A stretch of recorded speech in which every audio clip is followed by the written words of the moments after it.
Welcome to another MedVarsity Deep Dive. Today we're going to dive into the world of lobular neoplasia. It can get pretty complex, but we're going to try and break it down for anyone who's interested in breast health. Yeah, it affects the breast. Lobular neoplasia basically is a group of abnormal cells. They develop in the glands that produce milk, the lobules at the breast. Right, so we're looking at cellular changes within the breast. But what's so interesting about this, why should our listeners be so interested in this particular topic? Well, think of it this way. The story of lobular neoplasia, it's all about silent development. These abnormal cells, they can be present for years, even decades, before they even have the potential to progress into something more serious. So it's kind of like a hidden chapter, you could say, in the story of breast health. Like a mystery unfolding over time. That makes me think about how we even came to understand this condition. How did our knowledge of lobular neoplasia even begin? It's a great question, and it takes us back to two researchers. Fred Stewart and Frankfurt, they were the first to really see lobular neoplasia as a distinct entity, something separate from other breast conditions. So what made their observations so groundbreaking? What set their research apart? Well, their dedication. Yeah. To long-term patient follow-up, it was key. They tracked the patients very meticulously over many years, and they discovered a very important link between lobular neoplasia and the eventual development of invasive carcinoma. But what's really interesting is that this development could take up to 25 years. Wow. 25 years. That's such a long time for a condition to potentially progress. What else did they discover in their research? Well, they observed this. It's a very particular spread pattern, and they called it pegetoid. Pegetoid. Yeah.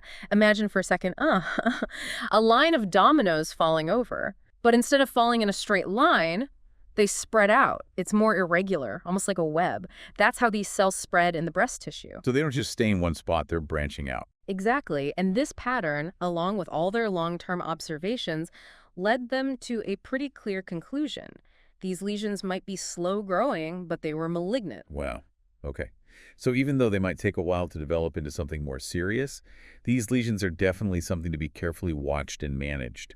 They really set the stage for how we see lobular neoplasia today. We've talked about the history, but can we dive a little deeper into what kinds of lesions are we dealing with when we talk about lobular neoplasia? Sure.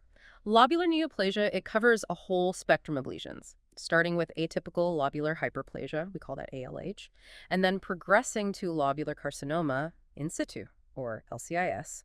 And ultimately, that could potentially lead to invasive lobular carcinoma. So it's almost like a journey, moving from one stage to the next. Yes. But when we talk about lobular neoplasia, we're specifically referring to ALH and LCIS. So invasive lobular carcinoma, while it's part of the spectrum, it's actually a separate category. Okay, that's an important distinction. Now let's talk about why this is also important.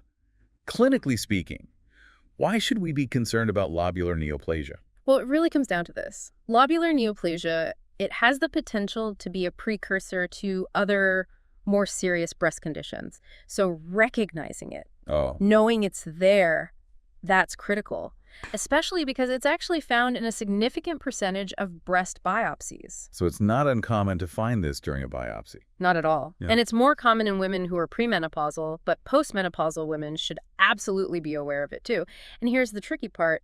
There aren't always obvious warning signs. It can be really hard to detect, clinically or even on a mammogram. That sounds like a real challenge for both doctors and patients. So how is it usually detected then? Sometimes it's found by chance, during a procedure that's done for some other reason. Yeah. But microcalcifications, those can be a red flag. What are microcalcifications? These tiny calcium deposits. And they can sometimes be seen on a mammogram. And if they are, that might prompt the doctor to do a biopsy. So regular breast exams and mammograms are still really important. Absolutely. Early detection is key when it comes to managing lobular neoplasia. Okay, so if someone is diagnosed with lobular neoplasia, does that automatically mean they are going to get breast cancer? Not necessarily. Not all cases will develop into cancer. However, having ALH or LCIS does significantly increase the risk. So how much does the risk increase? Well, ALH increases the risk of developing breast cancer 4 to 5 times, and LCIS carries an 8 to 9-fold increase. Wow, those are big jumps. So if someone is diagnosed with LCIS, what does that mean for them?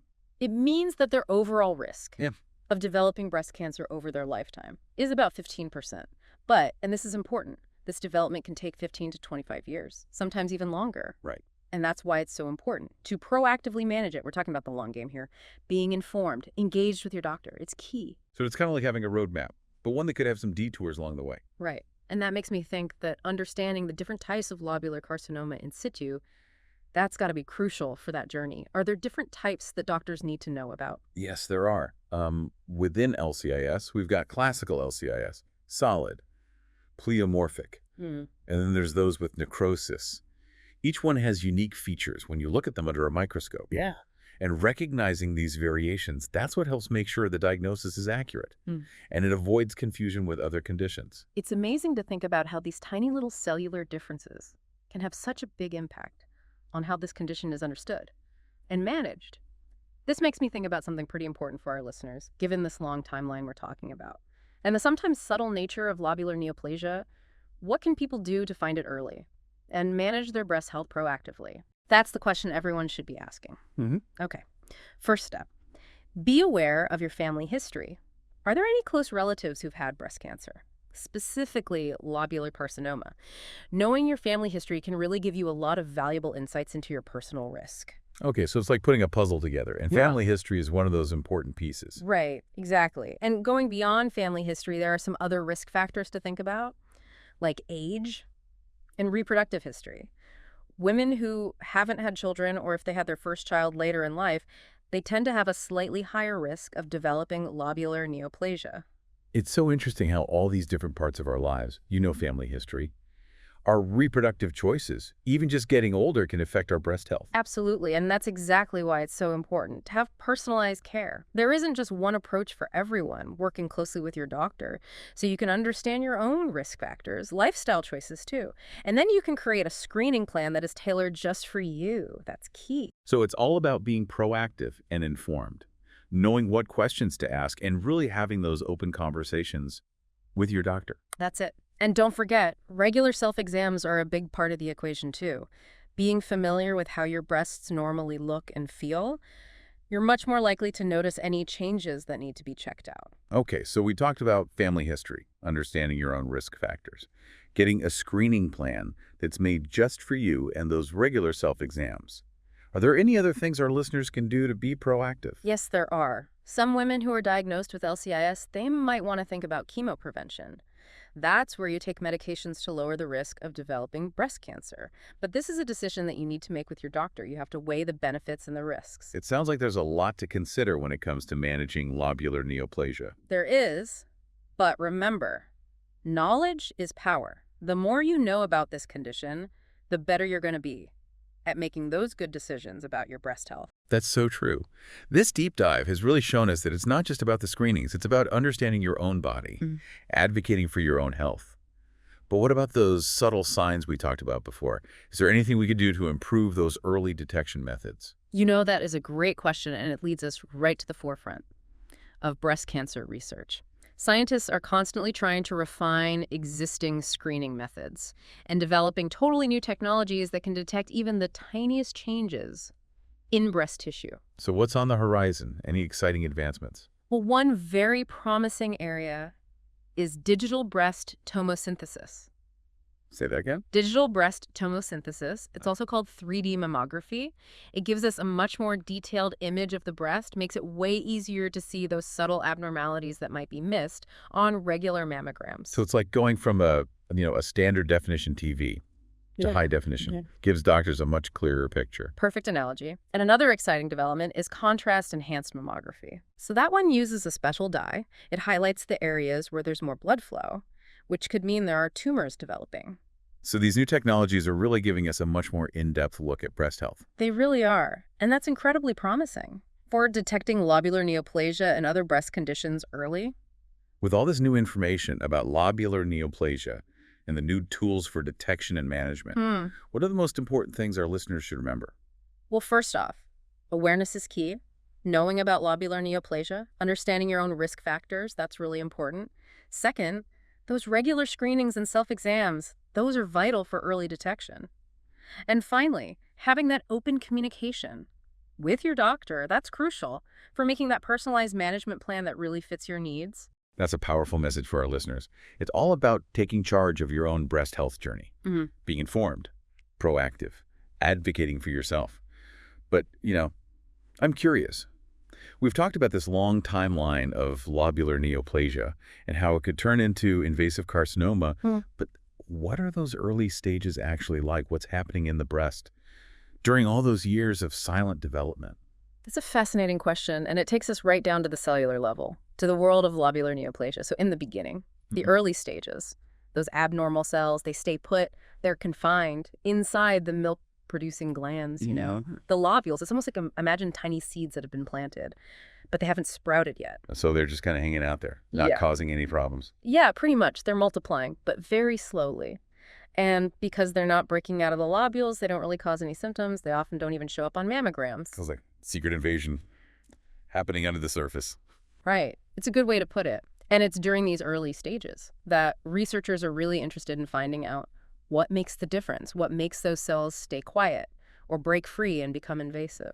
That is the question, isn't it? What tips the scales? What causes those cells to suddenly become so aggressive? It's a question with $1 million answer. And scientists are working really hard, trying to figure it all out. We know that genes are involved, mutations. Certain genes, like the ones that repair DNA or control cell growth, they can get damaged. And that leads to, uncontrolled cell division. So it's like a glitch in the system, and those cells go haywire. Exactly. But it's not just genetics. Hormones probably play a role too. Estrogen. It can stimulate the growth of breast cells, normal and abnormal. And that's one of the reasons why. Women who are postmenopausal, they have lower estrogen levels, so they tend to have a lower risk of lobular neoplasia. Wow. It's amazing how all these different factors, our genes, our hormones, they all come together to affect whether we develop this condition or not. It really is amazing. A very complex system. And remember those pagetoid cells, the ones that spread out in a kind of web-like pattern? Yeah. They can be harder to spot and potentially more difficult to treat if they become invasive. It's like they have this secret weapon, lets them fly under the radar. Yeah, in a way. And that's another reason why the research into lobular neoplasia is just so important. The more we understand about how it works at the cellular level, at the molecular level, the better we can come up with new strategies for prevention and treatment, strategies that are more targeted and more effective. So lobular neoplasia, even though it's often slow to develop, it's definitely not something to take lightly. No, it's not. Early detection and management, that's crucial to getting the best possible outcome. And remember, knowledge is power. The more you know about lobular neoplasia, the better you can take control of your breast health. This deep dive has been amazing. We've talked about it so much, the history, the different types of lesions, the risks, and the most important thing, the power of knowledge and staying on top of things. And the main takeaway here is that lobular neoplasia, it's complex. It's not always going to lead to cancer, but it does increase the chances. That's why we need to catch it early. With regular screenings, self-exams, talking to your doctor, it's so important. Absolutely. And being informed is powerful. The more we understand about lobular neoplasia, the better decisions we can make about our own breast health. Right. Be proactive, advocate for yourself, and work with your healthcare team. That's the best way to ensure the best outcome. This has been an incredible journey, exploring lobular neoplasia. It's often hidden, but it has a big impact on breast health. We've learned about the history, all the different types, the risks involved, and the most important message, the power of knowing your stuff and staying proactive. And looking ahead, I'm optimistic about the future of research and the care that we can provide. I think we're going to see even more personalized and effective strategies for prevention and treatment of lobular neoplasia. Thank you so much for joining us for this deep dive. We hope this has given you some valuable insights into this important part of breast health. Until next time, stay curious, stay informed, and stay proactive in taking care of yourself.